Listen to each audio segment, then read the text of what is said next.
Let's turn to Lesson 23, which focuses on the question, what is the role of the president in the American constitutional system? We've heard the claim by many that the presidency has assumed far more power than the framers ever intended it to have. So let me begin by asking you to examine the role of the president. What are the president's constitutional responsibilities? It's certainly accurate to say that the framers of the Constitution would not recognize the contemporary presidency. The office that they created was one of far more limited powers than the powers that have been assumed by modern presidents for the past half century. If you look at the text of the Constitution, you see that the presidential powers are pretty lean, pretty meager, pretty spare. And if you think about the way in which those powers have grown by leaps and bounds, the president now dominates foreign affairs and national security and war-making, even though Congress had been vested with the lion's share of those powers in the Constitution. When you see that the president now has become a principal legislator, you recognize that, in fact, the president now has tended to dominate Congress in the legislative role. And so in both domestic politics as well as international affairs, the president has certainly exceeded the lean scope of authority granted to that office.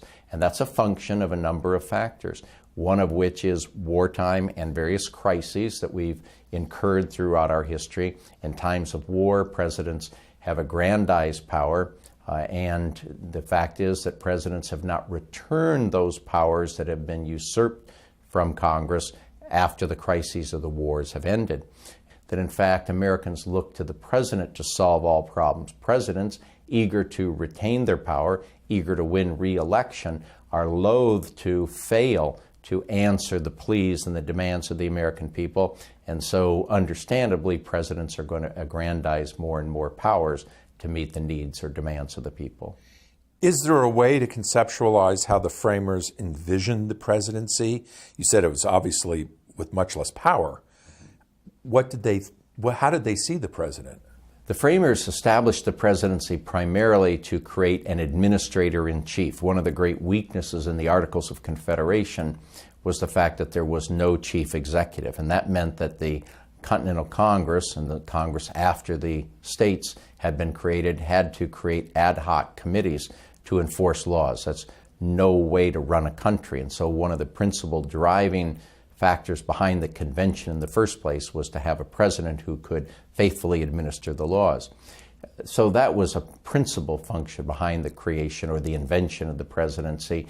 But in terms of the very nature of the person who would occupy that office, the framers hoped to have a person of great character and virtue who would be above the fray, so to speak, standing above the passion and politics of the time. And it was easy for them to see George Washington in the convention hall and recognize that he would be the first president. Who came next was unclear, but certainly they had hoped that the president would be an administrator standing above the politics and passions of the country.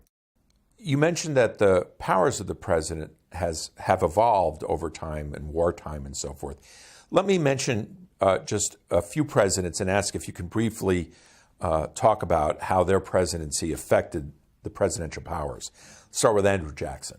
Jackson expanded the powers that the president exercised primarily through the use of the veto, which he used in a very expansive way.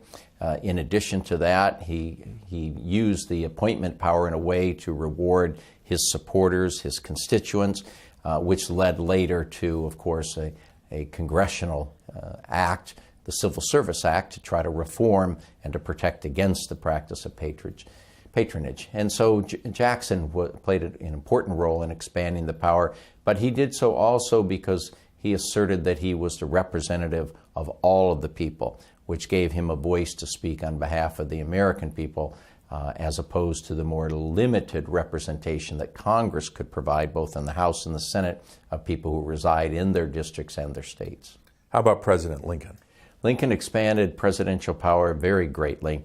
Students are familiar with the fact that during the Civil War, he claimed powers which were not vested in the president, including raising an army and a navy, which is a power granted to Congress, appropriating money from the Treasury, again a power granted to Congress. And a few other examples illustrate the fact that President Lincoln was a very strong president and asserted authority not grounded in the Constitution. But what's very important for students to understand is that Lincoln understood that he had violated the scope of his authority, turned to Congress and asked Congress for retroactive legislation, understanding that he was on weak ground unless Congress passed the retroactive legislation, making his illegal or unconstitutional acts constitutional after the fact, which is a high credit to Lincoln. Caught in the clutches of America's gravest crisis, he still looked to the Constitution and tried to abide by it, and in the main he did. How about Theodore Roosevelt? Teddy Roosevelt was quite a character. He too expanded the office of the president by invoking the authority of the bully pulpit, and he becomes forever associated with that term, bully pulpit. He was an advocate of the idea that the president could assert powers unless they were prohibited. Well, that took advantage of the fact that the Constitution is written in affirmative terms, granting affirmative powers to the president, not negative terms, not saying the president shall not do this, that, or the other thing. So he's very, very clever, and he became a dominant institution in Washington and, of course, across the country. How about President Wilson? President Wilson carried on what Jackson had introduced when he said that essentially the president is speaking on behalf of all the American people. He claimed broad authority to negotiate the Versailles Treaty, to try to bring the United States into the League of Nations. His arrogance, his swollen conception of presidential power at the exclusion of the Senate cost him dearly, because the Senate, of course, led by Senator Edward Cabot Lodge of Massachusetts, defeated his prized child of American entry into the League of Nations. And lastly, Franklin Roosevelt.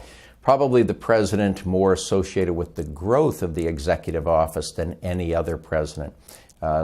FDR did not invoke inherent power, as some recent presidents have, and he tried to rely more on statutory authorization, albeit with an expansive view of what statutes authorized him to do. But in the main, he was well known for successfully guiding America to virtually a victory in World War II before his death. But probably his greatest accomplishment was persuading Congress to pass legislation granting him authority to reorganize the executive branch in 1939, and that was a fundamental contribution to the future of the presidency.